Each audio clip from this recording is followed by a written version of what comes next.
नमस्कार शेतकरी मित्रांनो, आज आपण जुलै महिन्यामध्ये कोणत्या जिल्ह्यांमध्ये मुसळधार पावसाची शक्यता आहे ते या व्हिडिओमध्ये जाणून घेऊया। तोपर्यंत तुम्ही चॅनलला सबस्क्राइब केलेलं नसेल तर चॅनलला सबस्क्राइब करा आणि बाजूची बेल आयकॉन प्रेस करायला विसरू नका। चला तर मग व्हिडिओला सुरुवात करूया। मान्सूनने आता संपूर्ण देश व्यापला असून पुढील 3 दिवसात कोकण, विदर्भ आणि मध्य महाराष्ट्रात जोरदार पावसाचा अंदाज वर्तवण्यात आला आहे। तर मराठवाड्यात तुरळक ठिकाणी पावसाच्या सरी कोसळण्याची शक्यता आहे। राज्यात जुलै महिन्यात सरासरीपेक्षा जास्त पाऊस पडेल असा अंदाज वर्तवण्यात आला आहे। विशेष बाब म्हणजे राज्यातील कोणत्याही जिल्ह्यात जुलै महिन्यात सरासरीपेक्षा कमी पावसाची शक्यता नाही। मुंबई शहर तसेच उपनगर, ठाणे, पालघर, रत्नागिरी आणि रायगड जिल्ह्यात सरासरी 106% पावसाची शक्यता आहे।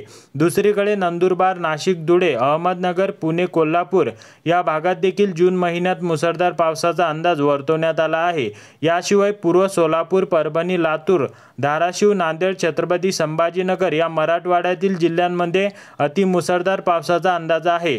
विदर्भातील बुलढाणा, अमरावती, अकोला, वाशिम, वर्धा, नागपूर, चंद्रपूर आणि गडचिरोली जिल्ह्यात जुलै महिन्यात 106% पावसाची शक्यता वर्तवण्यात आली आहे।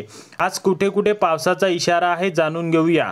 आज मुंबईसह उपनगर, पुणे, रायगड तसेच कोकणातील अनेक जिल्ह्यांना पावसाचा इशारा दिला आहे। मराठवाड्यातील बहुतांश जिल्ह्यांमध्ये पावसाच्या हलक्या ते मध्यम स्वरूपाच्या सरी कोसळतील असं सांगण्यात आलंय। विदर्भ तसेच उत्तर महाराष्ट्रात तुरळक ठिकाणी पावसाचा अंदाज आहे। तर शेतकरी मित्रांनो, ही महत्त्वाची माहिती तुमच्या शेतकरी बांधवांसोबत देखील शेअर करा।